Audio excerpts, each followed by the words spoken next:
বন্ধুরা, সায়েন্স আর টেকনোলজির দুনিয়ায় আপনাদেরকে স্বাগতম। এই ভিডিওতে আমরা আপনাদের দেখাবো কিছু অসাধারণ কনস্ট্রাকশন মেশিন ইনভেনশন, যেগুলোর কাজ দেখলে আপনি সত্যি অবাক হয়ে যাবেন। তাহলে আর দেরি কিসের, ভিডিওটিতে লাইক দিয়ে দিন আর নতুন দর্শকেরা চ্যানেলটি সাবস্ক্রাইব করে ফেলুন।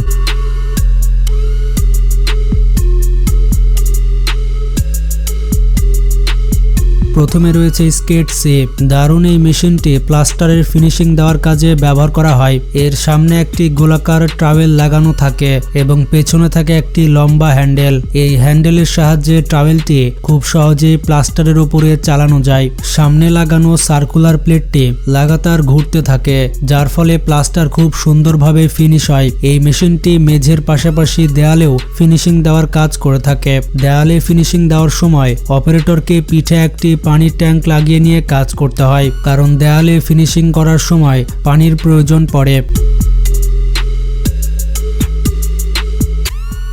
এরপরে রয়েছে রোল অল। এটি একটি অসাধারণ পেন্টিং ব্রাশ। গোলাকার বা চৌকো আকৃতির জিনিসে রং করার জন্য এটি ব্যবহার করা হয়। এই ব্রাশ টুলে দুটি ব্রাশ এক অপরের সঙ্গে লম্বাভাবে লাগানো থাকে, যার ফলে গোল বা চৌকো পাইপের উপরে খুব সহজেই রং করা যায়। এই ব্রাশের পেছনে হ্যান্ডেল লাগিয়ে এর দৈর্ঘ্য বাড়ানো যায়, যার ফলে উঁচু জায়গাতেও সহজে পেন্ট করা সম্ভব হয়। Next, concrete stamping. কংক্রিটের ফ্লোর বা রাস্তা তৈরি করার পর এর উপরে এই স্ট্যাম্প রোলের মাধ্যমে ডিজাইন দেওয়া হয়। প্রথমে কংক্রিটকে ভালোভাবে ফিনিশ করা হয়, তারপরে কংক্রিটের উপরে ধীরে ধীরে স্ট্যাম্প রোলার চালানো হয়। খুবই সতর্কতার সঙ্গে রোলারটি চালালে এর প্রিন্ট কংক্রিটের উপরে বসে যায়। এই ধরনের কংক্রিট স্ট্যাম্পিং সাধারণত হাঁটার ট্র্যাকের উপরে বেশি করা হয়।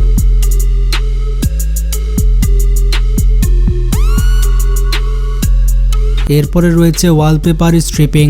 এই দারুণ মেশিনের সাহায্যে দেয়ালে থাকা সবথেকে পুরনো রঙও তুলে ফেলা যায়। প্রথমে মেশিনটি একটি স্ক্র্যাপিং ডিস্ক লাগিয়ে দেয়ালের উপরে চালানো হয়। এতে ডিস্কটি দেয়ালের রং খুঁটে তুলে দেয়। ভালোভাবে খুঁটে নেওয়ার পর ওয়াটার স্প্রের সাহায্যে দেয়ালগুলো ভিজে নেওয়া হয়। দেয়াল ভালোভাবে ভিজে গেলে মেশিনে শেভিং ব্লেড লাগিয়ে দিয়ে আবার দেওয়ালের উপরে চালানো হয়। তখন এই মেশিনটি খুব সহজেই দেয়ালের রং তুলে ফেলতে থাকে। ভেজা থাকার কারণে রং খোসার মতো উঠে যায় এবং সহজে দেয়াল থেকে আলাদা হয়ে যায়। এভাবেই এই মেশিন দেয়ালের সব থেকে পুরনো রং খুব সহজেই সরিয়ে ফেলতে পারে। এরপরে রয়েছে স্পিন স্কিড। কংক্রিটের রাস্তা দ্রুত তৈরি করার জন্য এই ধরনের স্পিনিং রোলার ব্যবহার করা হয়। এই ধরনের রোলারের সাহায্যে সময় ও শ্রম দুটোই বাঁচে। সারফেসে কংক্রিট ঢালার পর এই রোলারটি দুজন শ্রমিক দুই দিক থেকে ধরে চালায়। ব্যাটারিতে চলা এই রোলারের ভেতরে একটি ভাইব্রেটিং মোটর থাকে, যা রোলারটিকে লাগাতার কাঁপনের সঙ্গে ঘুরতে রাখে। দুইজন শ্রমিক রোলারটি নিজেদের দিকে টানতে থাকে আর মাঝখানে দাঁড়ানো কয়েকজন শ্রমিক কংক্রিট সমান করতে থাকে। রোলারের নিচে আসা কংক্রিট ভাইব্রেশনের চাপে ভালোভাবে বসে যায়। এভাবেই বর্তমানে খুব দ্রুত কংক্রিটের রাস্তা তৈরি করা হচ্ছে।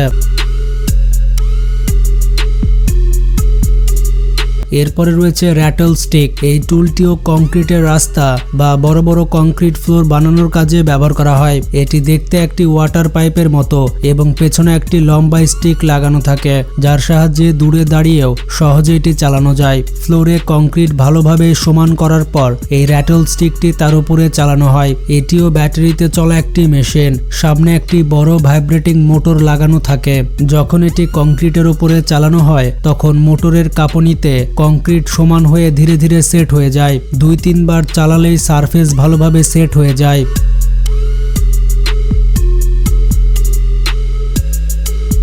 নেক্সট, ডিগ্গার ট্রেঞ্জার। এটি একটি ট্রেঞ্চিং মেশিন যা রাস্তা খোঁড়ার কাজে ব্যবহার করা হয়। এই মেশিনের সামনে একটি চেন ট্রেঞ্চার লাগানো থাকে, যা রাস্তা কেটে নির্দিষ্ট গভীরতায় খোঁড়ে। এই চেন ট্রেঞ্চারের বিশেষত্ব হচ্ছে এটি রাস্তা একদম নির্দিষ্ট সাইজে খোঁড়ে, যাতে শুধু একটি ফাইবার কেবল বা পানির পাইপলাইন বসানো যায়। পাশাপাশি খোঁড়া মাটি দূরে সরিয়ে দেওয়ার জন্য এতে একটি ঘূর্ণায়মান সিস্টেম থাকে, যা মাটিকে পাশের দিকে সরিয়ে দেয়।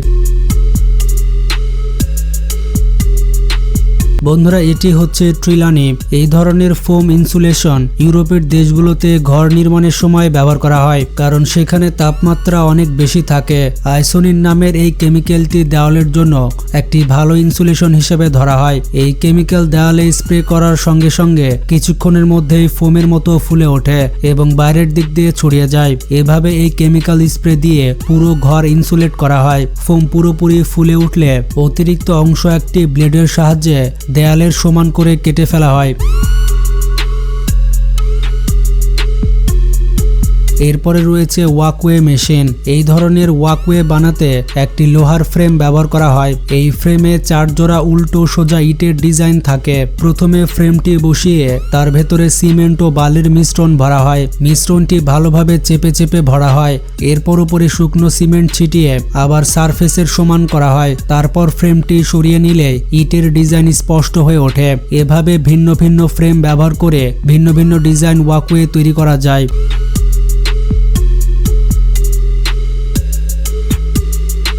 নেক্সট, প্লাস্টার লেইং টুল। দেয়াল নির্মাণের সময়তে প্লাস্টার লাগানোর জন্য এই টুল ব্যবহার করা হয়। টুলটি দেয়ালের উপরে রেখে এর ভেতরে মর্টার ঢালা হয় এবং ধীরে ধীরে সামনে এগিয়ে নেওয়া হয়। এই টুলের সাহায্যে দেয়ালের নির্দিষ্ট পরিমাণে প্লাস্টার লাগে, ফলে দেয়ালের ফিনিশিংও খুব ভালো হয়। কংক্রিট ব্লকের দেয়াল তৈরিতেও এই প্লাস্টার লেইং টুল ব্যবহার করা হয়। ব্লকের মাঝখানে প্লাস্টার বসানোর কাজেও এই টুল ব্যবহার করা হয়, যার ফলে ব্লকের মাঝে ঠিক পরিমাণ প্লাস্টার পড়ে এবং দেয়াল নির্মাণের কাজ আরো সহজ এবং সুন্দর হয়। এরপরে রয়েছে অটোমেটিক প্লাস্টার মেশিন। এই প্লাস্টার মেশিনের সাহায্যে এখন দেয়ালে প্লাস্টার করার কাজ খুব অল্প সময়ে শেষ করা যায়। প্লাস্টার করার জন্য প্রথমে মেশিনটিকে দেয়ালের পাশে সেট করতে হয়, তারপর এর বালতিতে প্লাস্টার ভরতে হয়। প্লাস্টার ভরার পর মেশিনের একটি বাটন চাপলে এটি দেয়ালে প্লাস্টার লাগানো শুরু করে। মেশিনটি প্লাস্টার দেয়ালে লাগাতে লাগাতে উপরের দিকে উঠতে থাকে, ফলে প্লাস্টার পরিষ্কারভাবে দেয়ালে বসে যায়। আপনি দেখতেই পাচ্ছেন প্লাস্টার কতটা সুন্দরভাবে দেয়ালে লাগছে। একবার চালানোর পর মেশিনটিকে একটু সামনে সরিয়ে আবার সেট করা হয়। তারপর কন্টেইনারে আবার প্লাস্টার ভরে বাটন চাপলেই মেশিনটি আবার কাজ শুরু করে। যেখানে একটি দেয়াল প্লাস্টার করতে একজন কারিগরকে পুরো দিন লেগে যেতে পারে, সেখানে এই মেশিন কয়েক মিনিটে সেই কাজ শেষ করে দেয়।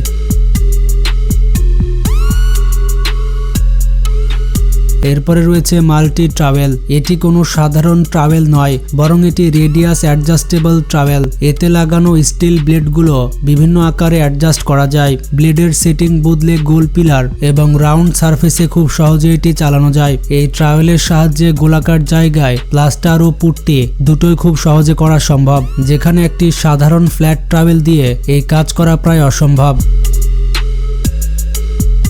এরপরে রয়েছে কোর ট্রেক। এই অ্যাডভান্স মেশিনটি ঘর তৈরি হওয়ার পর দেওয়ালের ভেতরে ইলেকট্রিক তার বসানোর জন্য নালি কাটতে ব্যবহার করা হয়। মেশিনটিকে দেওয়ালের সঙ্গে লাগিয়ে চালানো হয়। এর ভেতরের ধারালো ব্লেড থাকে, যা সহজে দেয়ালে নালি কেটে দেয়। দেয়াল কাটার সময় যেন ধুলো না ওড়ে সেজন্য মেশিনটির নিচে একটি ওয়েস্ট পাইপ দেওয়া থাকে, যার মাধ্যমে ধুলো নিচের দিক দিয়ে চলে যায়।